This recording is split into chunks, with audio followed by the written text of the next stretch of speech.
Oui, Couper, désactiver, éliminer tout ce qui est à l'intérieur de ces corps subtils et physiques, qui n'appartient pas au corps d'origine ou qui n'est pas issu de ses propres intentions ou créations volontaires ou délibérées. 1, 2, 3. oui, Couper, désactiver, éliminer toute forme de nanotechnologie à l'intérieur, sur et autour de son corps. 1, 2, 3. oui, À présent, elle va de son espace morontiel récupérer toutes ses énergies. oui, c'est fait. Activation du diamant du cœur avec à l'intérieur fleur de vie, crête de vie et double léniscate activé. Oui, Connexion à la grille cristalline. oui, Connexion à la grille magnétique originelle. oui, Connexion à la particule adamantine originelle. oui, Connexion au soleil central. c'est fait. Activation de l'implant neutre. Oui, Et programmer la permanence et l'équilibrage de ces processus. oui, Le rajeunissement. Activation de la particule divine dans son cœur, qui déclenche cette fameuse fontaine de jouvence énergétique. oui, Activation des fonctions de l'ADN en lien avec la régénération et le rajeunissement. oui, Programmer et informer la cellule mère de générer des cellules saines, vigoureuses et en pleine puissance et connaissance de leurs missions respectives, en particulier celle du rajeunissement et de la régénération. oui, Programmer la permanence et l'équilibrage de ces processus. c'est fait. Très bien. J'aimerais que tu me précises quelque chose, juste pour ma curiosité. Là, quand tu fais ce processus, j'aimerais savoir quelle est la partie de toi qui permet, on va dire, l'exploration de ce domaine. Quel est le corps que tu empruntes, on va dire, pour faire ce travail?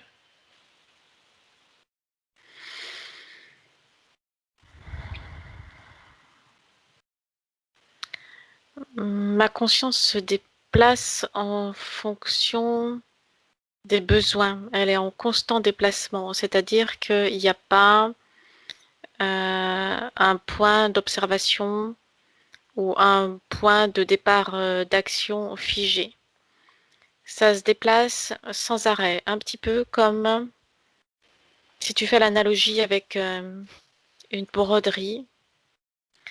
Je suis, ma conscience est comme l'aiguille par rapport à la broderie qui est en train de se mettre en place.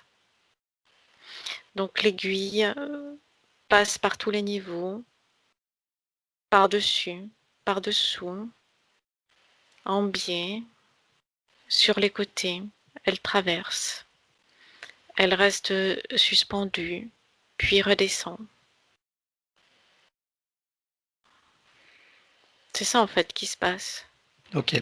Alors j'aimerais comprendre, dans ce que tu fais là maintenant, quelle différence il y a entre maintenant et tout à l'heure, lorsque par exemple nous étions où elle était dans cet état d'œuf, donc de soldat, moine. Regarde quelle partie de toi, quel corps habitais-tu à ce moment-là, ou animais-tu? Alors pourquoi déjà cette volonté absolue de donner un nom à un corps et pourquoi vouloir absolument rentrer dans un corps ou être un corps? Ça, c'est une notion terrestre. Mhm.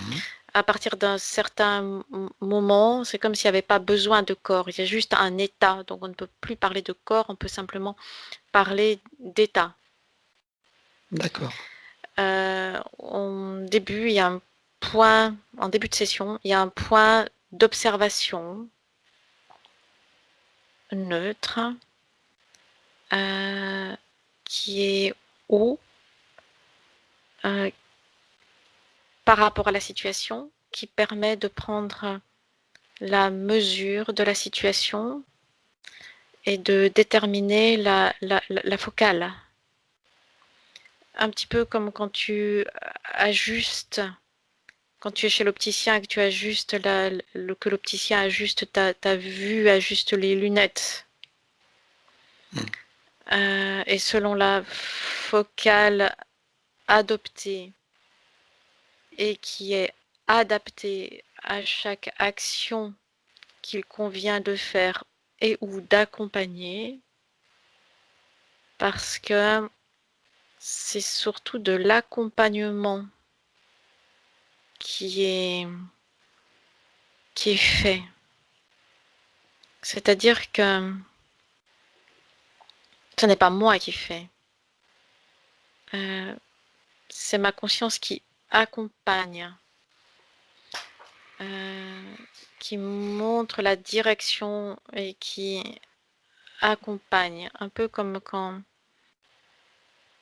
tu tiens quelqu'un par la main sur un sentier chaotique. Tu ne peux pas tenir la main de façon efficace si tu es beaucoup trop haut, beaucoup trop loin sur le chemin.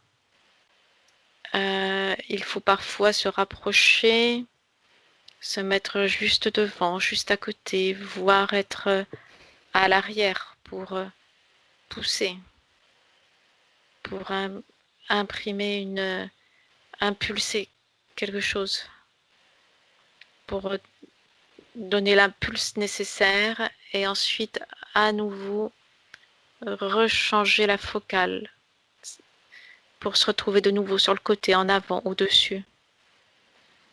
Ça se modifie sans arrêt, ça change sans arrêt, même au sein d'une même session.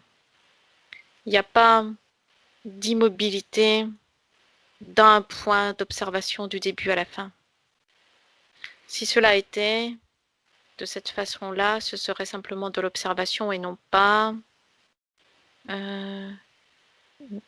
ne serait pas dans le travail. Dans l'action. D'accord. Est-ce que tu veux dire que la conscience agit comme une focale, comme un microscope, un télescope ou une longue vue, en fonction des situations à travailler et des interventions à réaliser?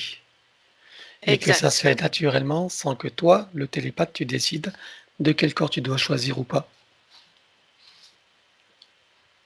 Je ne choisis pas de corps. Mmh. Je ne sais pas comment ça se passe pour les autres. Je ne peux exprimer que mon expérience et mon Mmh. vécu. Mon énergie se déploie comme une sorte de filet aidant, protecteur, mais aussi qui me tient la main, qui me montre la direction et qui s'ajuste en fonction du niveau de conscience de la personne, en fonction des désirs conscients. Il y a une adaptation constante parce qu'il y a souvent un décalage entre ce que la partie consciente de la personne exprime dans ses besoins, dans ses attentes, et entre les attentes des autres parties de la personne qui souvent sont cachées sous le tapis de l'inconscient. Il y a lieu de tenir compte qu'il n'y ait pas de décalage extrême entre toutes ces attentes des différentes manifestations de la personne. S'il y a trop de décalage, l'efficacité est moindre. Il faut toujours rester dans l'objectif de cet alignement, même si il ne peut être la plupart du temps considéré comme étant parfait. C'est garder l'esprit de cet alignement. Quel est le rôle finalement de la télépathe dans cette action?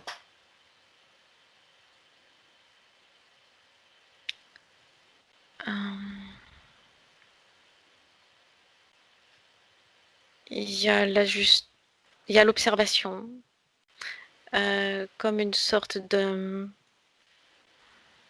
de mise au point de départ qui permet l'ajustement pas à pas tout au long de la session. Mais c'est très mobile. Il n'y a pas de posture immobile qui agit de loin ou donnerait des ordres de loin de façon froide et impassible. Il y a cet accompagnement, cette aide au passage difficile, aux ouvertures de portes. C'est-à-dire que il y a comme des passages de portes le long d'une session. La télépathe donne les clés, oriente vers la bonne clé, mais c'est la personne qui ouvre. Si la porte est ouverte à la place de la personne, elle ne pourra pas retrouver le chemin, elle ne pourra pas se diriger par elle-même par la suite. Donc c'est comme si quelquefois il fallait freiner même, ne pas aller trop vite, s'adapter. Comme une avancée en terrain chaotique sans aller au-delà, sans être dans une sorte de ce qu'on pourrait appeler de viol psychique. Ne pas aller trop loin, ne pas dépasser les limites posées par la personne elle-même, que ce soit par ses parties conscientes et inconscientes. Trouver les bonnes mesures. Mmh. Et le rôle du télépathe par rapport à ses parties supérieures? Aux parties supérieures de qui? De la personne? Non, de tienne. Il y a toi dans ta physicalité en tant que télépathe et tes parties supérieures qui font le travail, c'est ça? Oui, c'est un déplacement de conscience, une volonté aussi du soi supérieur, d'occuper cette position, cette fonction. Et c'est lui qui décide des adaptations nécessaires à chaque action. En quelque sorte, oui, puisqu'il y a comme des limites à ne pas dépasser, même pour ma propre sécurité.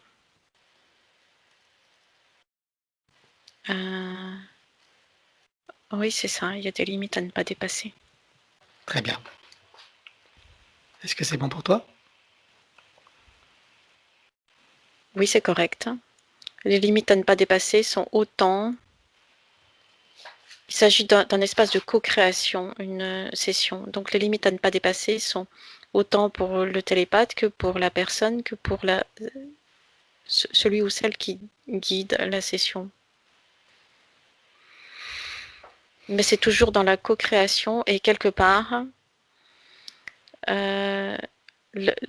celui ou celle qui donne le ton, c'est toujours la personne qui vient faire la session.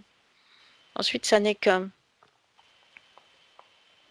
réponse à la demande. C'est ça. Mmh. Tout est en fonction de la demande de la personne.